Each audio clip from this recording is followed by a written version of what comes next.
अगर तुम्हें अपना एटीट्यूड रखना है तो बाज की तरह रखो, जो तुम्हारी पूरी जिंदगी बदल के रख देगा।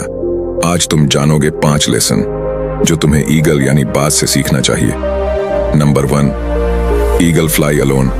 बाज हमेशा अकेला उड़ता है, कभी भी दूसरों पक्षी के साथ नहीं उड़ता। या तो वो अकेला उड़ता है या किसी बाज के साथ ही उड़ता है, कभी भी कबूतरों के साथ नहीं उड़ता।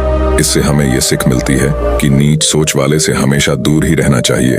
जब तुम्हें लग रहा हो कोई साथ नहीं दे रहा है, कोई सपोर्ट करने वाला नहीं है, कोई पूछने वाला नहीं है, तब तुम समझ लेना कि उस रास्ते पर कदम रख दिए हो जो तुम्हें सफलता की ओर ले जाएगा। क्योंकि बाज अकेला उड़ता है और जो अकेला उड़ता है उसके पंख सबसे मजबूत होता है। दूसरा, बाज का विजन बहुत क्लियर होता है और बहुत ज्यादा स्ट्रांग होता है। बाज अपने शिकार को 5 किलोमीटर दूर से ही देख लेता है।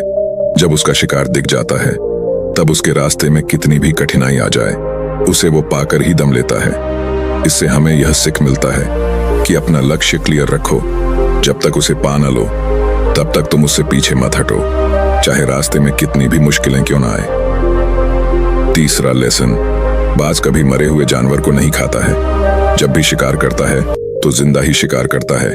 इससे यह सीख मिलता है कि जितने घटना तुम्हारे पास्ट में हुआ है, अच्छा हुआ हो या बुरा, सबको भूल जाओ और वर्तमान में जियो। जो हो गया सो हो गया, उसे अब भूल जाओ। इससे तुम्हें किसी चीज का दुख नहीं होगा और हमेशा मोटिवेट भी रहोगे। चौथा लेसन, जब बारिश होता है तो सारे के सारे पक्षी अपने घोंसले में जाकर छिप जाता है, लेकिन बाज जो होता है वो हवा के सहारे बादल के ऊपर चला जाता है। जब भी बारिश होता है तो उसके पहले हवा जरूर चलता है। यही हवा कुछ पक्षी के लिए मुसीबत बन जाता है, लेकिन इसी मुसीबत को बाज अवसर में बदल लेता है और हवा के सहारे बादल के ऊपर चला जाता है। जब तुम्हारे लाइफ में कोई प्रॉब्लम आता है तो उसके साथ अवसर भी आता है, बस तुम्हें वही पहचानना है। 5वां लेसन, संघर्ष। बाज की औसतन उम्र 70 साल होता है, लेकिन जब वह 40 साल का हो जाता है तो उसका जो चोंच होता है वो पूरी बेंड हो जाता है।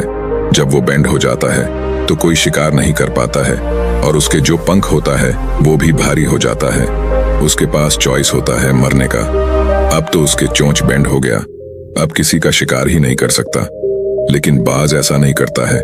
बाज एक बड़े पहाड़ के ऊपर चला जाता है और जो अपना चोंच होता है वो पत्थर में मारना चालू करता है।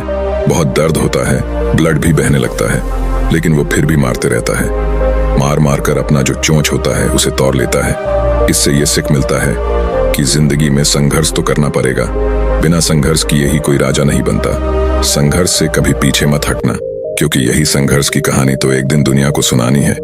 वीडियो अच्छी लगी तो एक लाइक जरूर कर देना। और मैं डेली शॉर्ट्स वीडियो अपलोड करता हूँ जो तुम शॉर्ट्स वाले सेक्शन में जाकर देख सकते हो। शुक्रिया।